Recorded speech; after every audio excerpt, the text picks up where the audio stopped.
देश में अगले साल यानी 2024 में होने जा रहे लोकसभा चुनावों के लिए तैयारियां शुरू हो चुकी हैं। विपक्षी दलों की गोलबंदी के साथ अब कांग्रेस ने अपने स्तर पर भी तैयारी शुरू कर दी है, जिसके लिए कांग्रेस अध्यक्ष मल्लिकार्जुन खड़गे गुरुवार 29 जून को राहुल गांधी से मुलाकात कर सकते हैं। इस बैठक में कांग्रेस की उस वर्किंग कमेटी को लेकर जिक्र होगा जो आने वाली विधानसभा और फिर लोकसभा चुनावों में पार्टी का नेतृत्व करेगी।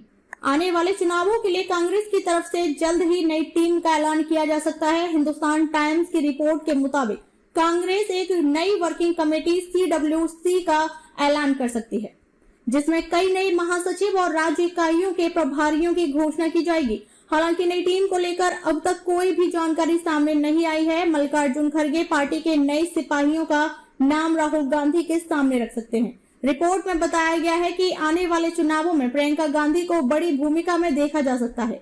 इसके लिए खड़गे ने उनसे संपर्क किया है। बताया गया है कि वर्किंग कमेटी में 50% सदस्य दलित और पिछड़े वर्ग समुदायों से हो सकते हैं। इसके अलावा 50 साल से कम उम्र के नेताओं को तवज्जो दी जाएगी। प्रियंका गांधी ने पिछले साल ही उत्तर प्रदेश के प्रभारी महासचिव के पद से इस्तीफा दे दिया था, जिसके बाद से ही अटकलें लगनी शुरू हो गई। अब पार्टी के सूत्रों के हवाले से बताया गया है कि प्रियंका ने खड़गे को कहा है कि वो हर तरह की जिम्मेदारी निभाने के लिए तैयार हैं। गुरुवार को होने वाली बैठक में प्रियंका गांधी का रोल तय हो सकता है। उन्हें पार्टी ऐसा पद देने की तैयारी कर रही है जिससे वो राज्य और केंद्र में अपना योगदान दे सके। HT की इस रिपोर्ट में ये भी बताया गया है कि नई कमेटी में 24 की जगह 35 सदस्य हो सकते हैं। साथ ही सभी को अहम जिम्मेदारियां सौंपी जा सकती हैं, क्योंकि सोनिया गांधी और राहुल गांधी पार्टी के पूर्व अध्यक्ष हैं। ऐसे में वो कमेटी के सदस्य रहेंगे। उनके अलावा पार्टी के कई युवा और सीनियर नेता इस नई टीम में नजर आ सकते हैं। रायपुर में आयोजित कार्यक्रम अधिवेशन में इस बात पर मुहर लगाई गई थी कि कमेटी के सदस्यों को अलग अलग वर्ग में बांटा जाएगा, जिसमें अनुसूचित जातियां और जनजातियों के लिए 25% OBC और अल्पसंख्यकों के लिए 25% और सामान्य वर्ग के लिए 50% सीटें रिजर्व होंगी। कार ड्राइवर विनोद और कॉन्ट्रैक्टर गिरफ्तार।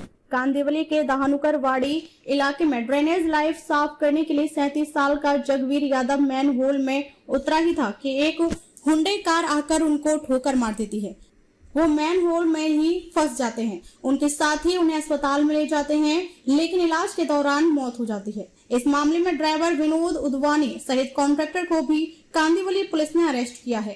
कार चालक और मालिक विनोद उदवानी पर 279, 336 और 338 सहित सेक्शन 196 के तहत केस दर्ज किया गया है। साथ ही सेक्शन 304 भी लगाया गया है। वहीं कॉन्ट्रैक्टर अजय शुक्ला को भी ड्रेनेज सफाई के दौरान उचित सुरक्षा व्यवस्था के उपाय न करने के कारण उसे भी गिरफ्तार किया गया है। DCP ने कहा कि 11 जून की घटना है, 22 जून को उसकी मौत हो गई।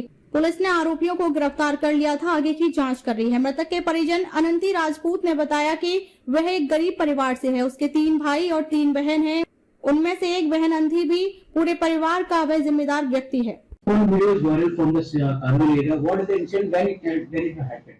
11 June, one worker was cleaning manhole inside the premise of a private society, Shubh Shanti Society, when a member of the society, while driving his car, unfortunately hit him, and he got injured in that. And likewise, police filed case and arrested the driver Vinod Udvani as well as contractor who was supposed to put all the security barricades etc. around the manhole and who did not put that.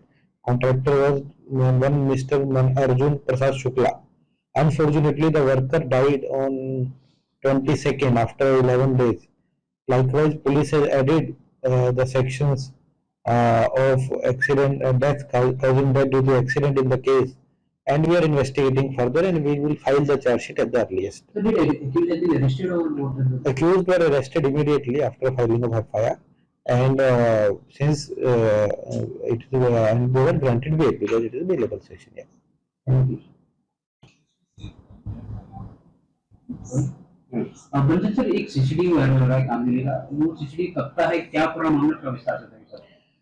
11 जून को कांदिवली में एक शुभ शांति society, इस building society के अंदर manhole सफाई एक खासगी contractor का वर्कर कर रहा था, जब वो बाहर आ रहा था सफाई के बाद, उस टाइम अनफॉर्चुनेटली एक गाड़ी ने उसे धक्का दिया, धड़क दिया, जिससे गंभीर जख्मी वो व्यक्ति हुआ था। पुलिस ने इमीडिएटली उसके अंदर एफआईआर रजिस्टर करके गाड़ी ड्राइवर, जो कि वही सोसाइटी का रहने वाला विनोद उधवानी नाम के व्यक्ति, और जो कॉन्ट्रैक्टर था जिसने वहां पर कुछ भी सिक्योरिटी के लिए बैरिकेड्स वगैरह नहीं किया था, दोनों को अरेस्ट किया है। एंड अनफॉर्चुनेटली इसके अंदर 22 तारीख को ये वर्कर का मृत्यु हो गया है, जिसके कारण उचित सेक्शन पुलिस ने उसे इसके अंदर ऐड किए हैं और पूरी लीगल कार्रवाई इसके अंदर हम कर रहे हैं। किसी सेक्शन बता पाएंगे क्या क्या रैश ड्राइविंग, एक्सीडेंट, गंभीर जख्मी करना, एमवी एक्ट की सेक्शन, वो सब सेक्शन में थे। एंड अभी मृत्यु होने के कारण गैर इरादतन हत्या का कलम भी इसमें ऐड हुए हैं।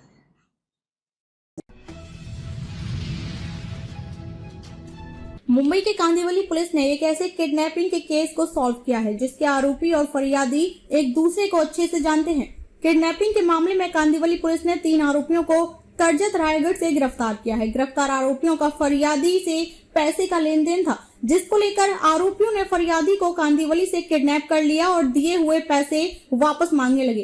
तीनों आरोपी अच्छेलाल चित्रू यादव उम्र 52 वर्ष, मनोहर हरिश्चंद्र देवघरे उम्र 36 वर्ष और मनीष अशोक पंचराज उम्र 40 वर्ष कांदिवली से रिक्शे में जबरदस्ती डालकर आरे कॉलोनी के जंगल में ले गए, जहां पत्नी के खाते से 2,75,000 ट्रांसफर कराए और कुरार गांव में एटीएम से 1 लाख नकद निकाला, जिसके बाद जबरदस्ती एग्रीमेंट पर साइन कराकर 30 लाख नहीं दिए तो घर वालों को उठाएंगे ऐसी धमकी देकर छोड़कर चले गए। घटना की जानकारी कांदिवली पुलिस को मिलने के बाद पुलिस ने किडनैपिंग का मामला दर्ज कर लिया। कांदिवली पुलिस स्टेशन के सहायक पुलिस निरीक्षक हेमंत गेते ने वरिष्ठ अधिकारियों के मार्गदर्शन में टीम बनाकर आरोपियों की जांच शुरू की। तांत्रिक विश्लेषण और सूत्रों की मदद से आरोपियों के रायगढ़ जिले के तबेले के अंदर छिपे होने की जानकारी मिली।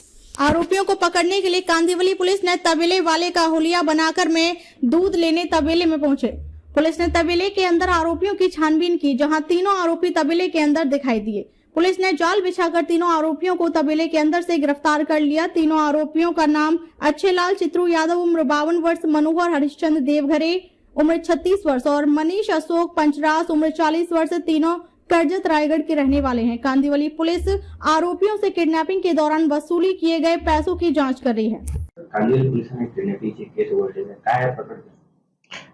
22 तारीखला आमच्याकडे एक तक्रार प्राप्त झाली होती की संजीव प्रजापती नाव व्यक्तीने अशी तक्रार दिली की 3 व्यक्ती त्याला घेऊन गेले जबरदस्तीने ऑटोमध्ये बसून आणि नंतर त्याच्याशी त्याच्या एटीएम मधून पैसे काढले, क्रेडिट कार्ड मधून पैसे ट्रान्सफर करून घेतले, अंदाजे 3-3.5 लाख त्याच्याकडून घेतले।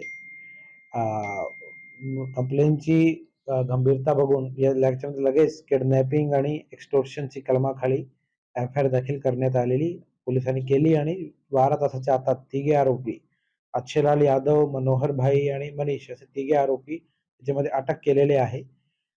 तपासामध्ये असा दिसते की प्राइमा फेसी दोघे पार्टीचा काहीतरी आर्थिक लेनदेन होता, पण जबरदस्ती घेऊन गेले आणि असे पैसे काढून गेले ही अपराध असल्यामुळे पोलिसांनी केस दाखल करून पुढची तपास आम्ही करत आहोत आणि लवकरात लवकर याला आम्ही कन्क्लुजन पर्यंत घेऊन जाणार। जे तिघे आरोपी आहेत त्यांचं बॅकग्राऊंड काय? ते काही क्रिमिनल रेकॉर्ड नाही आहे ॲज सच, पण ते आणि आरोपी आणि फिर्यादी ओळखतात एक दुसऱ्याला आणि आणि त्याचा जुना पण काहीतरी आर्थिक लेनदेन होता असं वाटते। कांदिवली में एक किडनैपिंग का मामला है, क्या मामला पूरा विस्तार से बताइए। 22 तारीख को एक कंप्लेंट कांदिवली पुलिस स्टेशन में प्राप्त हुआ था कि एक संजीव प्रजापति नाम के व्यक्ति ने कंप्लेन किया कि उसको 3 लोगों ने जबरदस्ती ऑटो में लेकर गए और फिर उसके एटीएम से पैसे निकलवाए, क्रेडिट कार्ड से पैसे ट्रांसफर किया। इस तरह का कंप्लेन करीब 3 लाख के आसपास पैसा उससे निकलवाया, इस तरह का कंप्लेन प्राप्त हुआ था। इमीडिएटली पुलिस ने उसमें पूरी छानबीन किया, चौकसी किया एंड उसमें 3 आरोपियों को अच्छेलाल यादव, मनोहर भाई एंड मनीष ऐसे 3 आरोपियों को सेम डे पुलिस ने अरेस्ट इसमें किया है। किडनैपिंग और एक्सटॉर्शन की धाराओं के अंदर एफआईआर रजिस्टर करके पुलिस इसमें आगे का इन्वेस्टिगेशन कर रही है। प्राइमा फेसी फिर्यादी का और आरोपियों का पुराना कुछ लेन देन व्यवहार है, पर उसको जबरदस्ती अपने साथ लेके जाना और जबरदस्ती पैसे निकलवाना ये एक अपराध होने के कारण इसके अंदर पुलिस ने कार्रवाई किया है। जो सर आरोपी हैं, उनके ऊपर पहले से कोई केस दर्ज है? नहीं, इस तरह का कुछ क्रिमिनल बैकग्राउंड नहीं है। तो क्या विक्टिम के साथ किसी प्रकार मारपीट का कोई जिसको किडनैप किया गया बाद में कुछ उनका मेडिकल किया है हमने, बट कुछ ऐसा कोई मेजर इंजरी या कुछ मेजर नहीं है।